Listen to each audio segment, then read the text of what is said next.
nosso 7º episódio da primeira temporada e penúltimo. É isso mesmo, penúltimo episódio dessa primeira temporada do Executivo no Divã.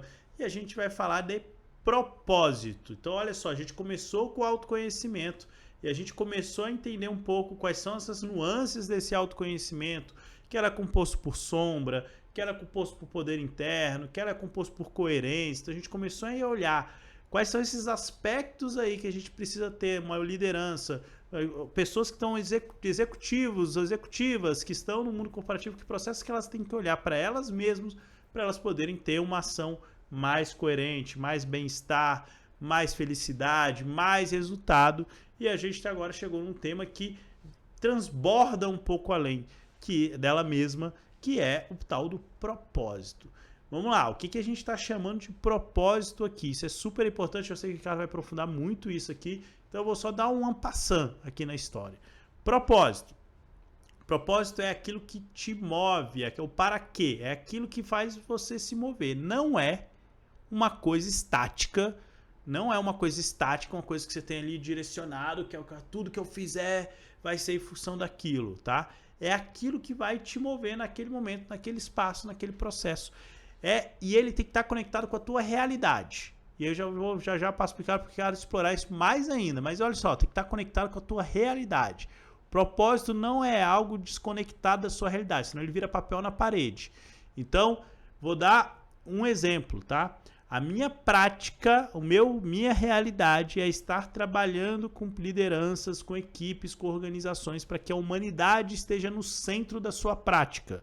Isso gere bem-estar e gere resultado, porque eu acredito somente que a partir do momento que a humanidade está no centro, isso vai acontecer. Então, o meu propósito, neste momento, nessas ações, é eu trabalhar para que a humanidade esteja no centro das lideranças, das equipes, das organizações.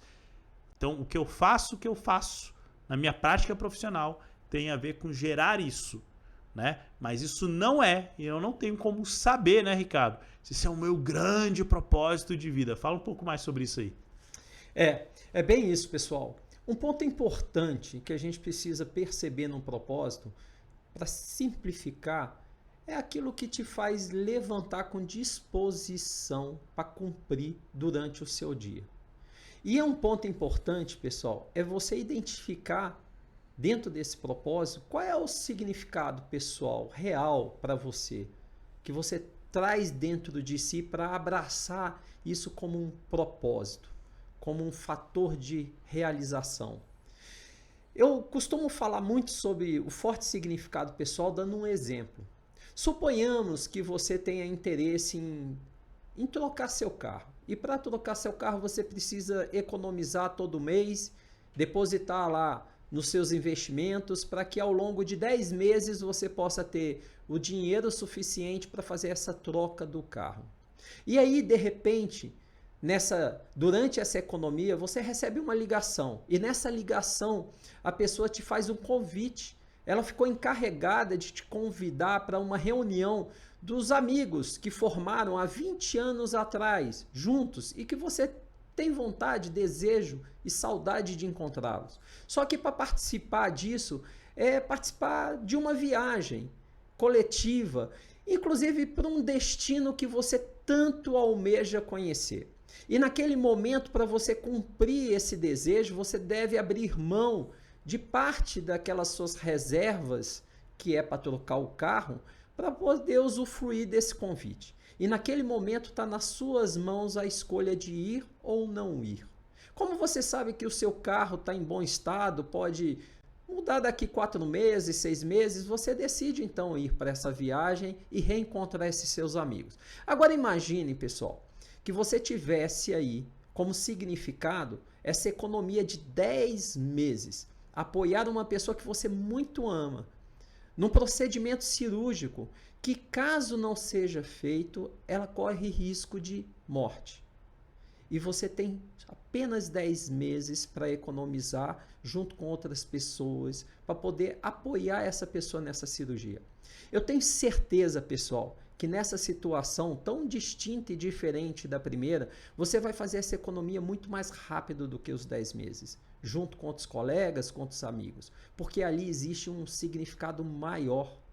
E esse significado é a força por trás de um propósito.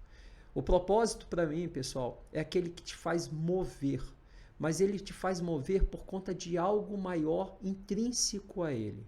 E é esse ponto que você precisa observar essa conexão interna sua dentro desse propósito que te faz fazer o que você faz, né?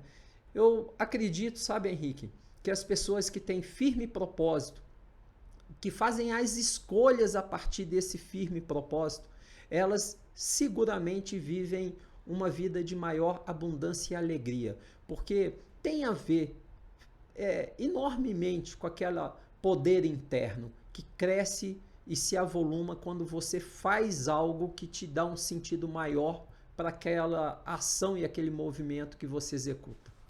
E não só, né, Ricardo? Vou contar um segredo aí para vocês que querem engajar equipes. O primeiro passo para gerar engajamento tem a ver com o propósito, porque o propósito ele gera identidade. Se eu e Ricardo temos o mesmo propósito, a gente se identifica e a gente cria uma identidade nessa história. E o propósito ele pode ser algo simples, né? Como por exemplo, quando eu fui assumir a área de gestão de recursos humanos, de gestão de pessoas, ou de gestão com pessoas, ou de gestão em gente, enfim, era melhorar a vida das pessoas. Esse é o meu propósito, melhorar a vida das pessoas, simples assim. O para que eu faço o que eu faço? Para melhorar a vida das pessoas. Aqui na área de gestão de pessoas, eu faço o que eu faço para melhorar a vida das pessoas. E se a equipe toda ela se une em torno deste propósito, e aí isso é importante, porque esse é o primeiro passo, eu não vou me reunir em torno do Henrique, porque eu nem conheço o Henrique. Mas, opa, esse propósito de melhorar a vida das pessoas faz sentido para mim. Então, vou me unir em torno deste propósito, deste processo. Para que a gente faz o que a gente faz? E aí, eu lembro até hoje de uma discussão muito interessante que eu tive com um grande amigo meu, que na época falou, tá, mas e se meu propósito for ganhar dinheiro? Tô aqui trabalhando porque eu quero ganhar dinheiro. É isso que eu quero. Não tem nenhum outro propósito nesse processo. Tem nenhum problema, cada um tem o seu propósito, seu significado. Acontece que, se o seu propósito é ganhar dinheiro, você não precisa estar ali e nem fazendo aquilo que você faz. Você tem 1000 outras possibilidades de fazer. Então tem algo que te move a estar ali e fazer aquilo que você faz. Senão você poderia estar fazendo 1000 outras coisas. O que é isso? Que você se conecta de novo com a sua prática, que faz você estar ali fazendo o que você faz e junto com aquelas pessoas. O que conecta vocês nessa história toda? Então essa cola é o que a gente chama de propósito. O propósito cola as peças. O propósito ele dá sentido. Ele cola e dá sentido aí no processo. Até porque, pessoal, o dinheiro é o meio, é a consequência, né, da realização de algo. E pode até ser que alguém tome essa decisão de que eu estou aqui só por conta do dinheiro, só porque ele todo final de mês eu tenho um volume de dinheiro que eu me sinto satisfeito. Mesmo isso, pessoal, vocês vão observar que esse dinheiro ele tem algum destino, alguma finalidade a ser cumprida. Então, no final das contas, é essa finalidade que é o propósito. Ele pode estar naquele momento, naquele meio, gerando esse resultado, que é o dinheiro para ele, tá certo? Mas para cumprir uma finalidade maior.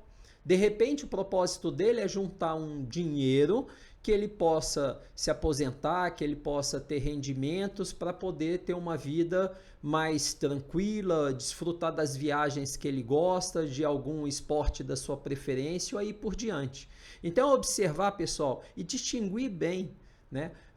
Essa consequência, esse meio, no fundo, não é o propósito. Tem algo maior por trás. Investigar esse algo maior é muito importante. Porque quando você tem clareza do propósito por trás do que você faz com maior consciência.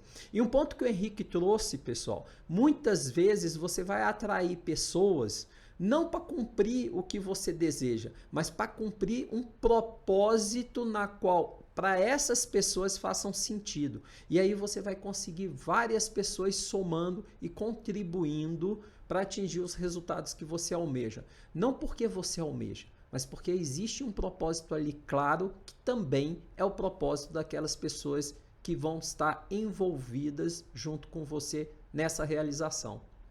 E é impressionante quanto que eu estou dando aula e eu faço essa pergunta para as pessoas, qual que é o teu propósito no teu trabalho? E aí isso é importante no teu trabalho, porque você pode ter outros propósitos em outras áreas da vida, né? E as pessoas não sabem, as lideranças não sabem, e a gente entra de novo no modo mecânico e no modo de ficar reproduzindo aquilo que a gente não acredita, porque a gente nem sabe para que a gente está ali, né? Então uma reflexão profunda mesmo, profunda que você tem que ter, para que eu estou aqui? Para que eu estou aqui nesse ambiente de trabalho? Para que eu estou ocupando essa posição de liderança? Eu acredito nisso que eu estou fazendo, eu acredito na transformação que eu estou gerando, eu acredito no impacto que eu estou gerando, eu acredito no resultado que eu estou gerando. Não é à toa que o projeto Aristóteles do Google, que identificou 5 características que possibilitam a equipe ter alto desempenho, uma delas é justamente essa questão do propósito, né? Então, o quanto que eu acredito que eu estou aqui? Se eu, líder, não acredito e não sei para que eu estou aqui com essa equipe fazendo o que a gente está fazendo, essa equipe muito dificilmente vai criar identidade, muito dificilmente ela vai criar engajamento. Então, se pergunte, para que você está ali? Desculpa, para que você está ali? Para que você está fazendo o que você está fazendo? Qual é o impacto que você quer gerar? Qual é o impacto que você quer proporcionar com a sua prática, com a sua ação, com o seu dia a dia? Esse é o primeiro passo para gerar um engajamento. E para isso a liderança precisa saber. Se a liderança não sabe, a equipe não sabe e a gente entra numa normose. E aí, eu vou trazer um outro tema junto, Ricardo, até para te ouvir, que é assim, ó, eu concordo e é óbvio, gente, é óbvio que a liderança ela pode e deve ser aprendida, é óbvio. Mas existe uma coisa um pouco antes aí da história que é assim, ó, você gosta de pessoas? Você está afim de trabalhar com pessoas? Você quer dedicar tempo para as pessoas? O teu propósito, aquilo que te move, tem a ver com isso? Porque se não tem a ver com pessoas, o seu propósito, não tem a ver com dedicar tempo, não tem a ver com estar junto, muito provavelmente você vai ali e vai reproduzir algo que já existe e vai ficar insatisfeito. Porque vai falar, as pessoas não se engajam, as pessoas não fazem diferente. Mas você dedica tempo para que essas pessoas façam diferente, você gosta de dedicar tempo para fazer essas coisas diferentes. E aí, no final das contas, o que eu vejo é o seguinte, como eu não sei o propósito, eu estou ali sem identificação nenhuma com o que eu estou fazendo, eu nem gosto do que eu estou fazendo. E aí, muito provavelmente, a gente só vai reproduzindo e não gera coisas novas, não gera resultados além, não gera inovação, não gera bem-estar, porque eu só estou ali, passeando. Esse é um ponto que você traz muito importante, né, Henrique? E voltando ao tema que a gente já falou em episódios atrás sobre a coerência. No momento que você não é coerente, até por não identificar qual é o seu propósito, você vai replicando e vai seguindo uma manada que não sabe muito bem qual é o destino a chegar, né? A coerência, pessoal, e Elio Ajax já falava isso numa fórmula onde fala sobre a capacidade máxima de desempenho. Um dos elementos dessa fórmula é estar coerente com o seu propósito. Imagine você, por exemplo, uma pessoa que é vegana, que não consome absolutamente nada de animal. Isso não é só uma questão de alimentação, pessoal, é a questão do cinto que ele utiliza, do sapato que ele utiliza não ser de produtos animais como couro, por exemplo. Imagina essa pessoa trabalhando no matadouro. Não é coerente, pessoal. Portanto, ela não vai estar realizando o seu melhor trabalho ali dentro. Porque automaticamente ela não se conecta com aquele propósito. Não é coerente com o propósito dela. Então, o que é muito importante a gente observar é que existe um propósito nas organizações, da mesma forma que dentro das organizações, em cada área, em cada departamento, como também existe um propósito nas pessoas. E é muito importante a gente estabelecer essa coerência.